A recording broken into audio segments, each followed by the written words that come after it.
Un grand bonjour à toutes et à tous, bienvenue à la fois sur 01 TV et BFM Business pour votre nouveau rendez-vous En route pour demain. Bonjour Pauline. Bonjour François.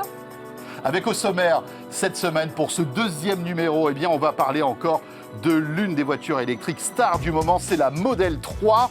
Voiture électrique préférée des Français, on en parle avec Julien Bonnet dans un instant. Son truc à lui, ce ne sont pas les voitures, ce sont les deux roues. Constantino Sambui, le PDG de Peugeot Motocycle, est avec nous aujourd'hui en plateau.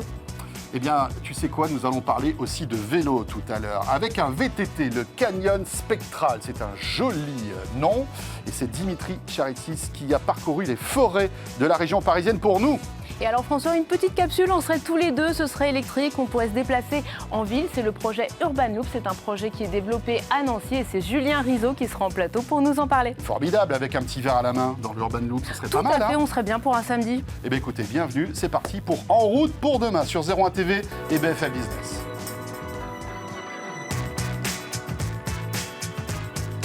BFM Business et 01 TV présentent En route pour demain, avec Pauline Ducamp et François Sorel. Merci d'être avec nous. Dorénavant, tous les week-ends, votre nouveau rendez-vous, on le disait, En route pour demain.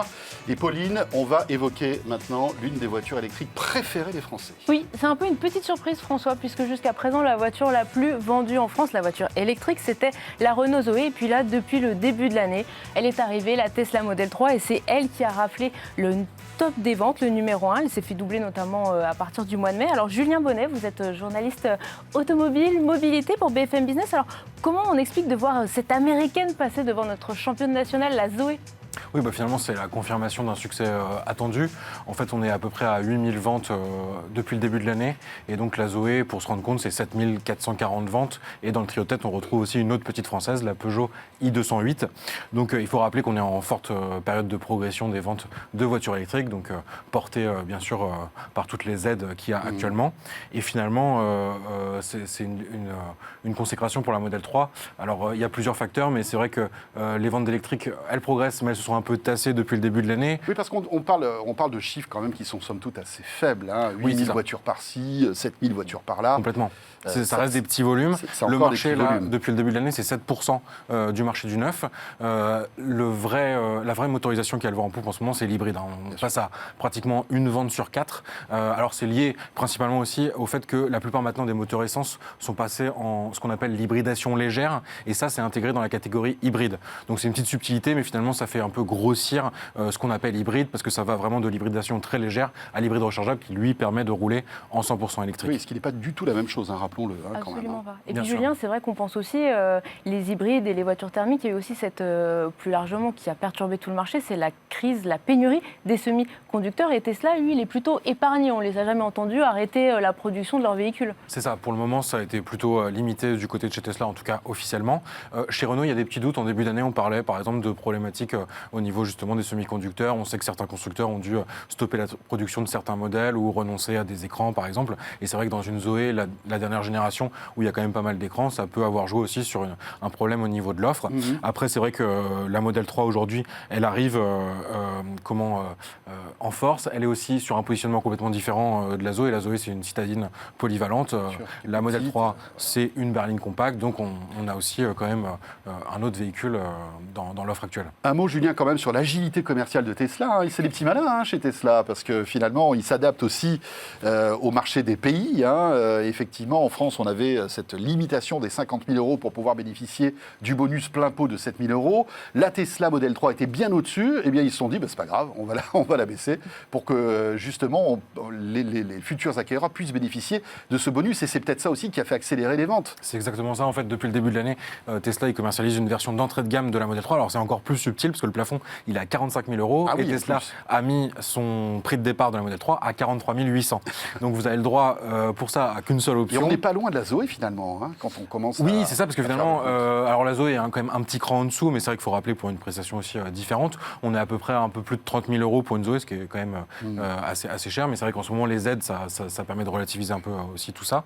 Et donc, c'est vrai que Tesla, avec cette astuce, 43 800 euros, vous pouvez vous prendre une option, une couleur, par exemple, vous êtes sous les 45 000 euros, ça fait descendre facture de 7 000 euros. Et pour une Tesla, c'est vrai que quand on a l'habitude des Model S à des prix quand même assez élevés, avoir une Tesla à 38 000 euros neuve, c'est assez impressionnant. Et puis ça concurrence beaucoup à la fois les plus petits modèles et l'occasion qui démarre un petit peu dans l'électrique, même si ça reste encore assez limité. Puis on a aussi les superchargeurs, parce que c'est quand même un atout en plus C'est vrai. de pouvoir finalement recharger avec un réseau qui maille tout le territoire. Ouais, il y a tout Oui, alors l'écosystème Tesla. C'est clairement une des raisons du succès de Tesla et d'avoir dépassé la Zoé en ce moment. C'est la capacité aujourd'hui à proposer un réseau de superchargeurs en propre. Donc pour rappel, c'est vraiment que les clients Tesla qui peuvent accéder à ces chargeurs rapides. Et là, c'est vrai qu'on voit en plus le réseau se développer à l'approche des vacances d'été, où on craint beaucoup, avec l'explosion des ventes, de voir justement des embouteillages à la pompe, plutôt à la borne électrique sur autoroute notamment. Et Tesla semble pour le moment protégé. Il sera intéressant de voir cet été justement le taux d'occupation des superchargeurs avec certains utilisateurs qui craignent aussi cette vague d'arrivée de nouveaux clients qui vont faire d'autant plus de monde aux superchargeurs. Dernière petite question, Julien, est-ce que le prix de la Tesla va augmenter justement Je crois qu'il y a eu des indicateurs qui démontraient que les prix commençaient à remonter, c'est vrai ou pas? Oui, alors récemment, il y a eu ce phénomène dans différents marchés. La France, pour le moment, a été épargnée, donc c'est vrai qu'on présuppose que ça pourrait augmenter prochainement. Alors c'est toujours une incertitude assez forte chez Tesla, c'est-à-dire que les prix varient. Alors, des fois, c'est à la baisse et ça peut aussi créer des problèmes chez certains acheteurs qui s'estiment lésés.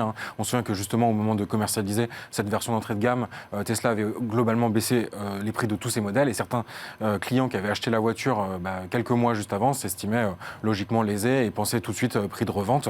Donc c'est vrai que ça va être important de suivre ça dans les prochains mois. Et puis il y a aussi le lancement du Tesla Model Y, le petit SUV qui est particulièrement attendu, qui est pour l'instant suspendu au sort de l'usine de Berlin, qui était prévu pour mi-2021. Ça semblait très optimiste et a priori on serait plutôt sur début 2022. Mais tout ça, ça va aussi redynamiser les ventes de Tesla. Il y a aussi beaucoup de modèles concurrents qui arrivent chez les grandes marques, bien sûr, très connues. Et donc ça va créer tout un univers nouveau pour le véhicule électrique en France et puis dans le monde, en Ce Europe. projet de citadine Tesla. Oui, alors qui pour l'instant n'a pas Qui est été top confirmé, secret, voilà. qui a beaucoup d'attentes, notamment sur le marché européen, où c'est sûr. vraiment ce genre de véhicule qu'on recherche.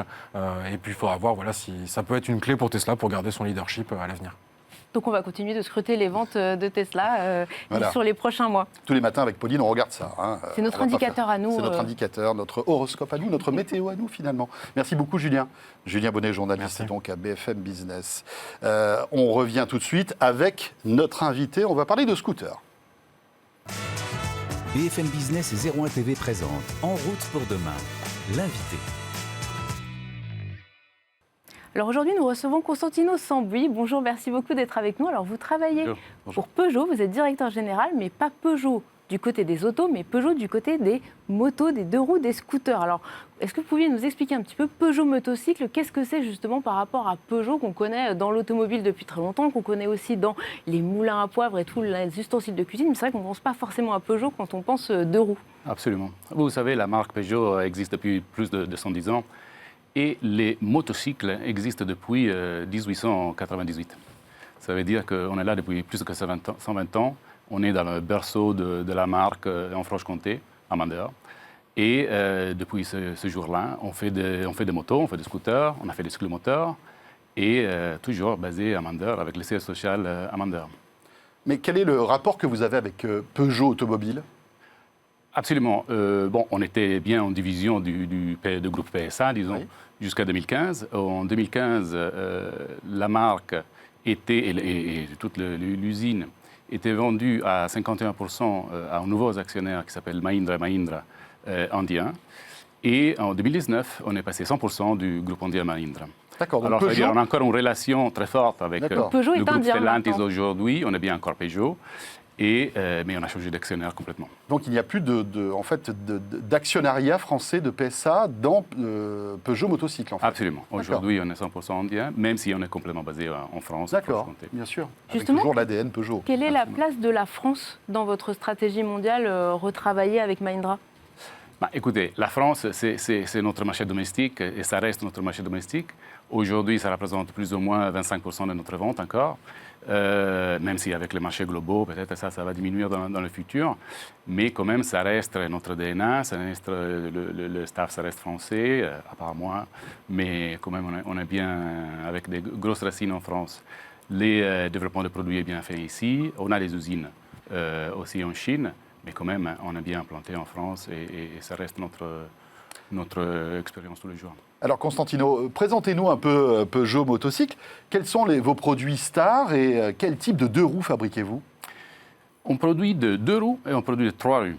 Ça veut dire que dans l'histoire, on a commencé notre premiers 70 ans de Peugeot, on en faisait surtout de motocycles. Après, on est passé sur le scooter après la guerre. Après encore, on est passé sur le cyclomoteur. Je pense que beaucoup de monde ici, aussi en France, il se rappelle du 103, du 103 SP, etc. Présent, j'en avais un, Pauline. Exact. J'avais mon petit 103, rouge métal à l'époque. Oh, Il c'est une était jolie très beau. couleur. Ouais. Et là, après le phénomène du cyclomoteur, on est passé sur le phénomène du scooter. On était les premiers à lancer le scooter en plastique en Europe. Et depuis ce moment-là, l'électrique, de ce moment-là, les gros cylindrés, etc. On est bien spécialisé sur le scooter.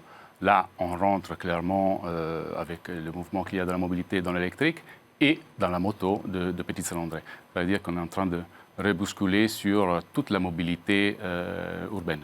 Justement, l'électrique, vous avez présenté, je me souviens, c'était à Paris en 2018, ce concept de 2 roues électriques. On en est où? Parce qu'on sait qu'il y a une appétence des Français pour ce type de véhicule. Quand on voit le succès du BMW C-Evolution, qui est l'un de vos concurrents, qui explose en France, vous en êtes tous sur ce segment du 2 roues électriques?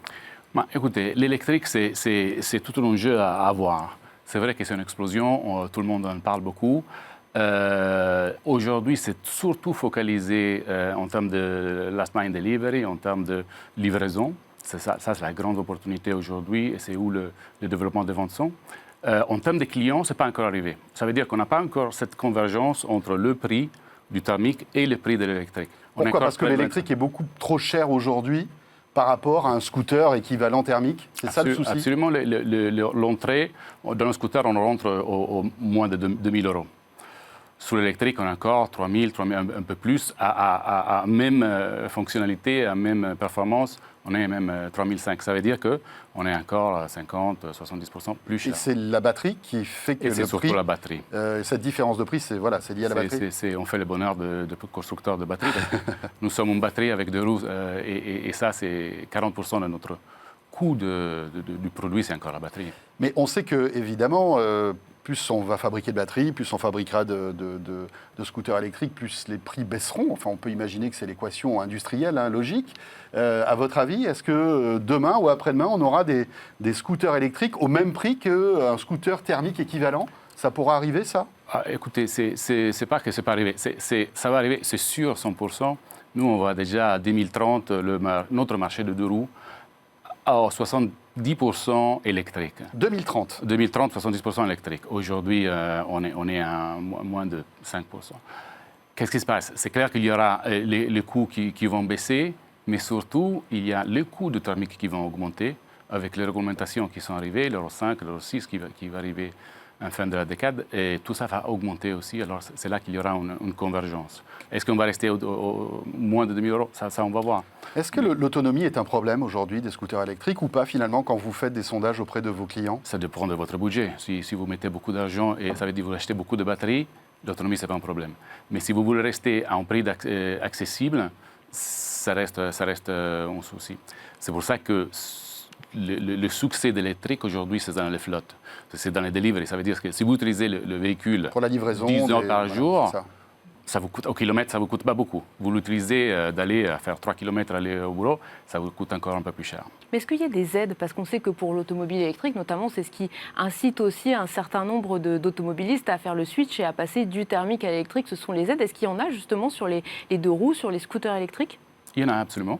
Il y en a un peu sur tous les pays. En France, notre produit électrique qu'on vient de lancer il y a 9 mois, ça coûte 3 500 € et normalement on a une aide à 400 € en France. Comment vous voyez l'avenir du 2 roues en ville? Parce qu'il y a beaucoup de débats en ce moment. On sait que c'est, avec les embouteillages, l'un des moyens de se déplacer les plus rapides pour aller d'un point A à un point B. On sait aussi que c'est un véhicule qui est souvent critiqué parce qu'il fait du bruit, parce qu'il se gare sur les trottoirs. On sait que les municipalités envisagent, notamment en Ile-de-France, de taxer le stationnement des 2 roues. Comment vous voyez, vous, cette place du scooter et du 2 roues qui est de plus en plus critiquée en ville?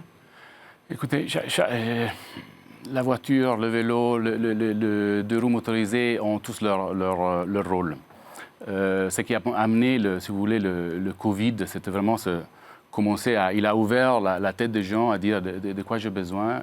Et on voit des choix différents de ce que c'était avant le Covid. Et là, on a vu une forte augmentation de ventes après le Covid, parce que les gens, quand même, ils voient dans le deux roues motorisé, pour faire plusieurs kilomètres, une très bonne solution. Alors, qu'il soit thermique, qu'il soit électrique, ça reste une très bonne solution.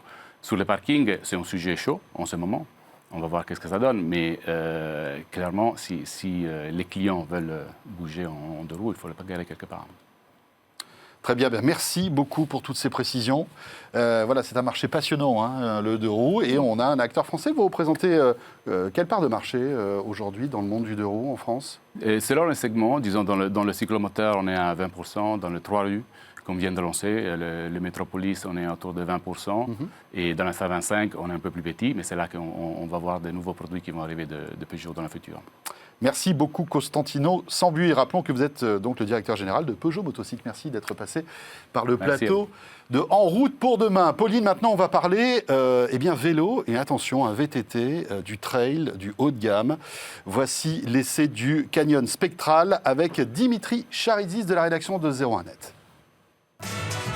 BFM Business et 01 TV présente En route pour demain, l'essai.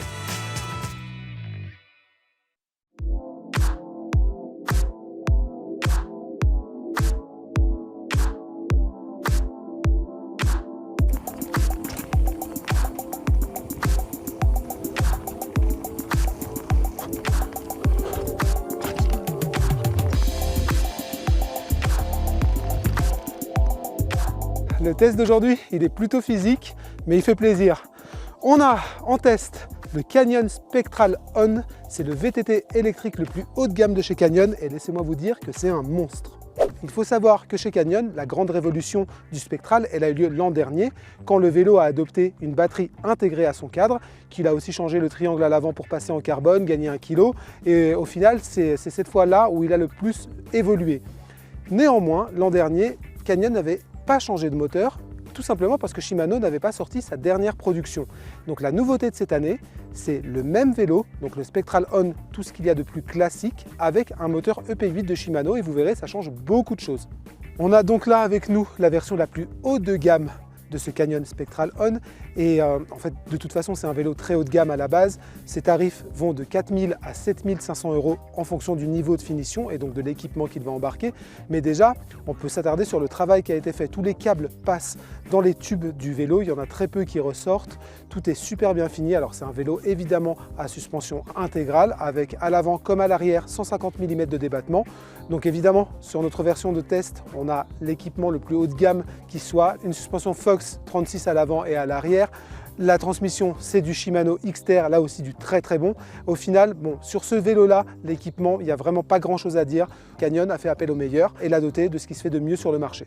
Alors on l'a dit, ce qui change vraiment sur cette version 2021 du Spectral On, c'est le moteur. Exit l'ancienne version E8000 de Shimano, elle avait 4 ans, elle était complètement dépassée par la dernière production de Bosch et aujourd'hui on passe en EP8, le tout dernier moteur de Shimano. Concrètement, qu'est-ce que ça apporte?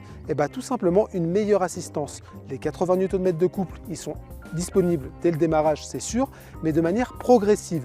Et c'est ce qui colle de plus en plus en fait, à la nouvelle façon de faire du VTT électrique. On ne demande plus à un vélo de disposer immédiatement de toute sa puissance, on lui demande de correspondre de plus en plus à un vélo musculaire et d'être en fait aidé à mesure que la difficulté arrive.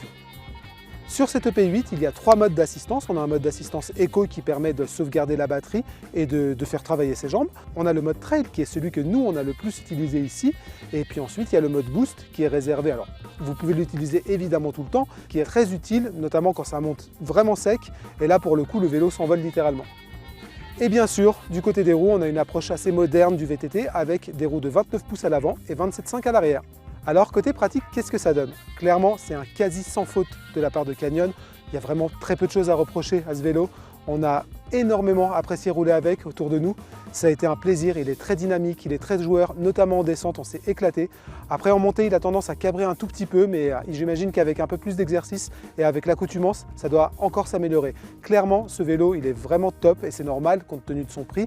Mais là où c'est important, c'est qu'on n'est pas forcément obligé d'aller vers les 7 500 € qu'il nécessite. Ça commence à 4 500 €, c'est évidemment important, mais pour du vélo haut de gamme, ça reste très très bon. Un petit point sur l'autonomie, c'est une batterie 630 watts qui équipe ce vélo. Alors bien sûr, l'autonomie va être très variable en fonction de la météo, de la personne qui fait du vélo et du terrain. Dans notre test, on est parvenu à un total de 80 km en restant sur le mode trail essentiellement, et vous l'avez vu avec beaucoup de dénivelé dans le coin. Finalement, et c'est assez paradoxal, ce qu'on a préféré sur ce Canyon électrique, c'est justement le fait qu'il fait oublier son assistance. C'est assez incroyable de voir à quel point ce poids de 23 kg, en fait, il ne se ressent pas quand on fait du vélo avec. Que ce soit sur les bosses, sur les montées ou même sur la route, il est hyper confortable et il a l'air finalement léger. Et là, clairement, c'est le travail de l'Allemand qu'il faut saluer. L'intégration de la batterie, l'intégration du moteur et surtout la gestion de la répartition des masses, c'est tout un savoir-faire qui a été développé au fil des ans chez Canyon et qui aujourd'hui donne un produit très très abouti. Voilà Dimitri Charitsis de la rédaction de zeronet.com avec le test de ce Spectral Canyon. Il est un petit peu plus sportif que nous, visiblement, hein, Pauline. Bon, on va maintenant s'intéresser à un mode de transport un petit peu plus cool. BFM Business et 01 TV présentent En route pour demain, en région. Alors comme chaque semaine, on part en région pour dénicher les pépites qui imaginent la mobilité de demain. Alors on va partir cap à l'Est. Aujourd'hui, on va à Nancy, en Meurthe-et-Moselle, plus précisément pour parler d'un projet qui s'appelle Urban Loop. Alors on va en parler avec Julien Rizzo. Bonjour. Bonjour Julien. Bonjour Pauline, bonjour François. Vous êtes journaliste à BFM Business spécialisé automobile, mobilité. Alors Urban Loop, si j'ai bien compris, ce sont des petites capsules autonomes électriques qui en fait vont concurrencer les voitures et en même temps permettre de faire le lien entre les différents transports en commun. Oui, c'est vraiment un nouveau mode de transport. En fait, Urban Loop, c'est une flotte de petits véhicules, donc électriques, sans batterie, autonomes, qui sont aussi interconnectés grâce à l'intelligence artificielle entre elles, et puis qui permet à un usager de se rendre directement à sa destination sans passer par un arrêt, comme on peut avoir pour un tramway ou un métro. Concrètement, imaginez, on rentre dans la capsule, elle peut accueillir jusqu'à 2 personnes, une personne et son vélo. On indique dans la station où on veut se rendre, et puis la capsule part directement en prenant le chemin le plus rapide. À chaque arrêt, à chaque station différente du loop, en fait, il y aura un double voie sur les rails qui permettent du coup à la capsule de dépasser l'autre en fait et du coup d'aller directement à la destination. Ce qu'il faut bien comprendre aussi, c'est que dès qu'une capsule est utilisée et qu'elle part à la destination donc avec un usager, une autre capsule d'une autre station part aussi directement pour rejoindre la station qui a été utilisée pour qu'il y ait toujours des capsules à bord de la station. Donc une fréquence en fait très élevée. Toujours une fréquence très élevée et du coup c'est la fin de l'attente à l'arrêt de bus, la fin de l'attente au tram parce qu'il y aura toujours une capsule en fait disponible avec l'Urban Loop. Alors Julien, l'autre avantage de ce nouveau moyen de transport, c'est que c'est le plus écologique au monde. Oui, l'entreprise a en effet réalisé en fin mai, donc le 28 mai, le record du monde de la plus faible consommation d'énergie au kilomètre, 0,47 centimes précisément, donc on est en dessous du centime d'euro, et le véhicule roulait à 52 km/h, Urban Loop pense arriver jusqu'à 60-75 km/h à terme, et c'est grâce notamment à la légèreté de la capsule, 400 kg au total, une légèreté et une taille réduite qui permet à l'Urban Loop de s'installer à peu près partout. Imaginez, on pense même à se mettre à créer des tunnels en dessous des pistes cyclables, donc on pourrait carrément avoir une Urban Loop en dessous des pistes cyclables, et puis après elles peuvent aussi se disposer sur les rails de la SNCF qui sont notamment pas utilisés qui sont plus utilisés en tout cas dans les villes moyennes. Donc c'est une innovation créée à l'origine par des étudiants donc des écoles d'ingénieurs de Nancy comme l'école des mines ou l'ENSEM, et le point de départ des professeurs c'était vraiment créer un nouveau mode de transport en utilisant les derniers progrès industriels, et donc c'est d'ailleurs grâce à la réduction des tailles des moteurs électriques qu'on peut trouver dans les vélos ou dans les trottinettes qu'Urban Loop est aujourd'hui une réalité, et c'est ce que nous a dit Jean-Philippe Manjou, le directeur du projet. Le but, c'est de faire que la somme des véhicules soit plus léger que les gros contenants et qui consomment moins.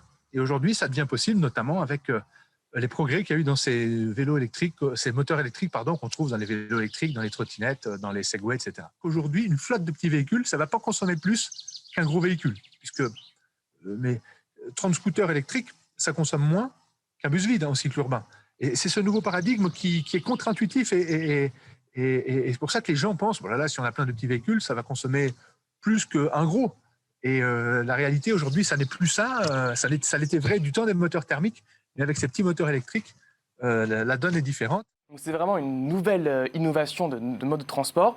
Alors pour la voir après, pour le voir dans les villes, il va falloir encore un petit peu patienter. La prochaine fois qu'on pourra voir l'Urban Loop, ce sera notamment aux JO, aux Jeux Olympiques 2024, notamment à Noisiel, en Seine-et-Marne. Et puis après, il y aura peut-être des projets pour relier des parkings relais au centre-ville, puis après même s'implanter dans une ville comme Nancy qui est intéressée par le projet. Voilà, rappelons que ça n'a rien à voir avec le projet d'Elon Musk Hyperloop quand même. Non, voilà. Parce que c'est vrai que ça ressemble. Ça ressemble, mais l'Hyperloop, c'est vraiment pour les plus grandes distances. Et là, ça va beaucoup plus vite aussi. C'est ça, exactement. Ouais.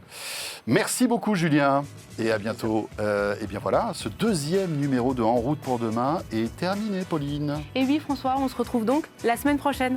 Portez-vous bien et merci de nous suivre à la fois sur 01 TV et BFM Business.